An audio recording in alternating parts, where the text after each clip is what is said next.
Ang nasasakyan nyo po ngayon ay ang live na kuha namin sa probinsya ng Cagayan kung saan nakataas pa rin signal number 2 dahil pa rin po sa bagyong Dindo at ngayon ay patuloy nilang naranasan ang hagupit na yan ni Dindo. Abangan niyo pa man talye kaunay na effect ng bagyong Dindo dyan po sa area na yan ng Cagayan. Ngayon naman, ito po ay sitwasyon sa may Mega Mall. Higil pa rin sa patuloy na daloy ng trapiko. May epekto pa rin po tahatang itong hanging habagat na nagdudulot po ng mga pag-ulan at pagkulili ng ulap dito po sa ilang bahagi ng Metro Manila. Ngayon po ay may mga pag-ulan na rin po, kaya nakita nyo basa po yung kalye. Ito po ay sa area naman po ng Top Rotonda. Pakita pa rin ang makulimlim na kalangitan at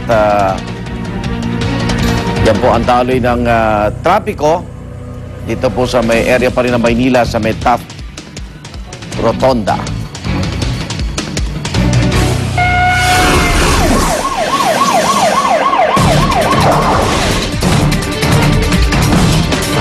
Bahagyan nasaktan ng dalawang sakay naman na isang kotse matapos bangkain ng dalawang trailer truck sa Maynila. Ang mga nadisgrasya nagtangka umanong manghampas pa ng tubo kaya di na sila natulungan pa ng mga saksi. Ang report mula kay Salima Refran.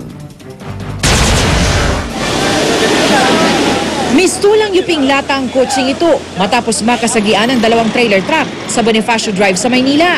Pasado alas 2 sa madaling araw nang biglang marinig ng mga saksi ang banggaan ng akala nila dalawang 16-wheeler lamang. Ang dili ko lang malakas na kalabog eh. Tapos bumulandan yung malaking truck dyan. Yun na lang. Yung isang truck? Yung isang truck, yun na, dire-diretso na. Pero ang isang saksi, iginit na ang kotse ang bumangga sa truck at saka lamang nabangga ng isa pang truck ang kotse. Binangga na rin sa gilira ng truck. Ayun, di na siya tinulungan, di siya pinansin, di alam ng driver na siya may kasalanan. Sa lakas ng pagkakabangga, nakaladkad pa ang kotse na higit 10 metro. Ang bumper nito, kumalas na. Ang pito sa driver's side, halos mawasak. Flat na rin ang gulong nito. Maswerte namang galos lang ang tinamo ng driver at sakay nito. Gusto raw sanang tulungan ng mga nakasaksi ang mga sugatan, pero... Sabi ko, boss, tawag na lang ng tabik doro, huwag kayo makialam dito. Pinulot niya yung mahaba na sa harapan ng jeep, yung ganyan, no? Papalo niya sa amin, inaawat siya ng babae. Tumanggi naman magbigay ng pahayag ang driver. Ang nakabangga niya naman mga yung truck eh. Wala naman damage yun sigurado dahil trailer yung nabangga. So walang kaso yung driver ng kotse? Wala naman. Ito ang unang balita mula sa Maynila. Salima Refran, reporting.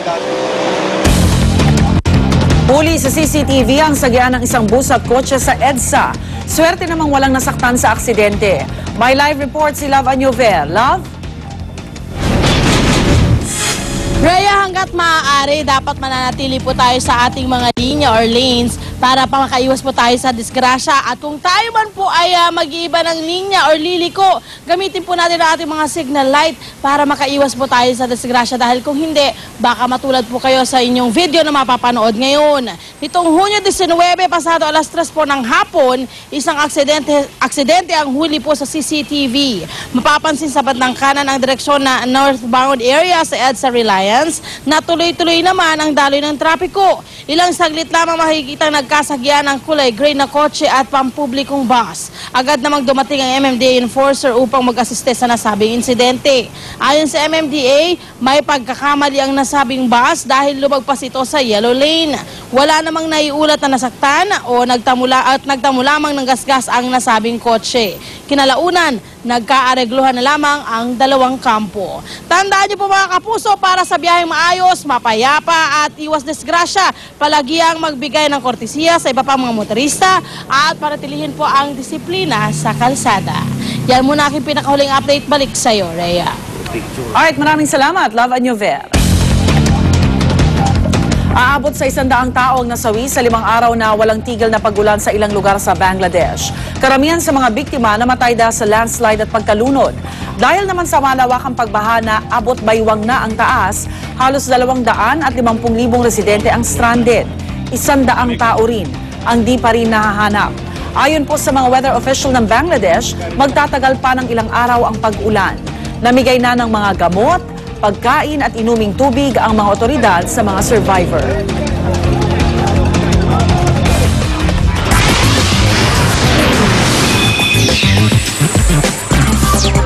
Jacinto muling kinilala bilang Philippines Sexiest ng isang men's magazine. Nanguna ang Kapuso actress for the second year in a row sa FHM Philippines 100 Sexiest Women. Sinorpresa si Sam with the announcement ng ilang staff ng FHM habang nasa isang Japanese restaurant sa Makati. Hindi makapaniwalang aktres lalo pat inakala niya na sa July pa daw ilalabas ang results. Naging emosyonal pa nga siya at kanyang ina sa pagkilala. Pero kahit tinaguri ang sexiest Filipina ngayon si Sam, wala pa rin daw siyang balak na magpaka-daring sa kanyang roles. Just because I'm number one, I don't really have to prove anything else. I don't think I have to show anything else. I just have to maintain whatever I'm doing now. Patikim pa lang yan sa ating Morning Chikahan. I'll be back with more dito lang sa Unang Chika. Rhea? Salamat, Luan. Nilagdaan po ng mga opisyal ng GMA Network at union officers ang 2012 Collective Bargaining Agreement o CBA ng kumpanya.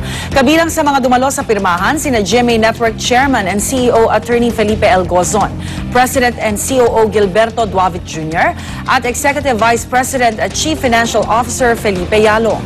Dumalo rin ang Pangulo ng Union na si Arturo Trinidad at Vice Presidente na si Hilario Simacon.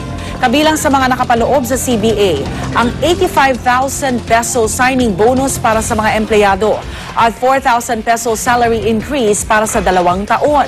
Ayon kay Attorney Gozon, ang magandang kinalabasan ng CBA ay patunay ng magandang relasyon sa pagitan ng pamunuan ng GMA at ng mga empleyado nito.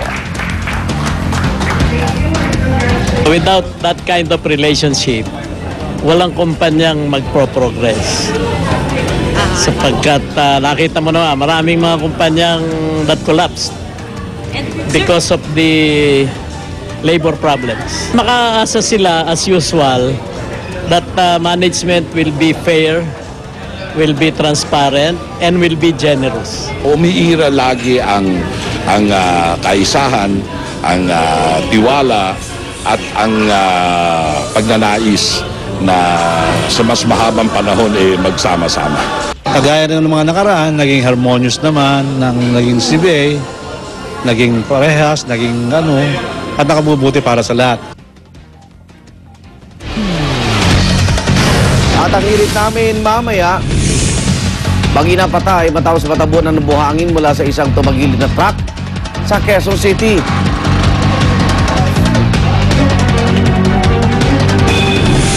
Bangkay ng isang lolo natagpo ang lumulutang sa ilog sa Pasig. Abangan yan at iba pa sa unang balita mamaya.